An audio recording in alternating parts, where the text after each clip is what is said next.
High, আমি রিয়া। আশা করছি তোমরা সবাই ভালো আছো আর আমিও ভালো আছি। তো আজকে বেশ ভালোই লাগছে সন্ধ্যাবেলা থেকে। তো ফেসবুক ঘাঁটতে ঘাঁটতে রিয়াজ সুহানা ওদের ব্লগ থেকে একটা রেসিপি দেখেছি, তো সেটাই বানাবো। তো চলো রান্নাঘরে যাওয়া যাক। তো রান্নাঘরে চলে এসেছি আর সমস্ত কিছু গুছিয়ে নিয়েছি। তো এখানে দরকার ছিল টমেটোর, যা যা ছিল সমস্ত কিছুই নিয়েছি, শুধু টমেটোটা আমার কাছে ছিল না, তাই এখানে আমি টমেটো কেচাপ ইউজ করেছি। তোমাদের টমেটো থাকলে তোমরা টমেটোও ইউজ করতে পারো। আর এই যে কড়াই বসিয়ে দিয়েছি, কড়াই বসিয়ে এই যে তেল দিয়ে দিচ্ছি, পরিমাণ মতো তেল দেবে। তেল গরম হয়ে গেছে, তো এখন দিয়ে দেবো পেঁয়াজ কুচি। আমি এই 3টে ডিম অনুযায়ী পেঁয়াজ দিয়েছি, তোমরা যতগুলো ডিম দেবে সেই অনুযায়ী পেঁয়াজ দিও। এবার পেঁয়াজটাকে ভালো করে নাড়াচাড়া করে একটু ভাজা ভাজা করে নিতে হবে। পেঁয়াজটা যতক্ষণ মজে যাচ্ছে ততক্ষণ অবধি ওটাকে ভাজার জন্য ছেড়ে দিতে হবে।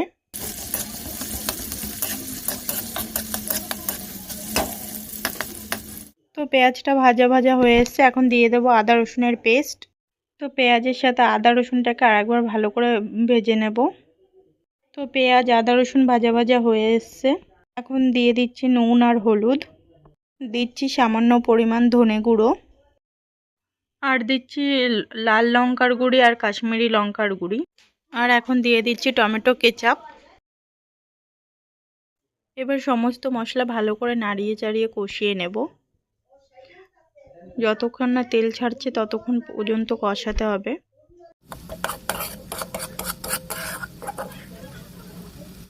তো এই যে মশলা কষানো হয়ে গেছে, আর দেখেছো কত তেল ছেড়েছে মশলা থেকে।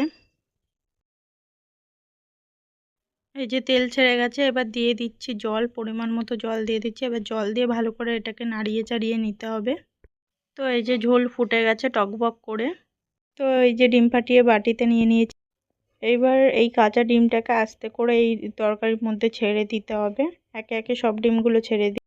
তো এই যে 3টে ডিমে ওই একইভাবে ছেড়ে দিয়েছি।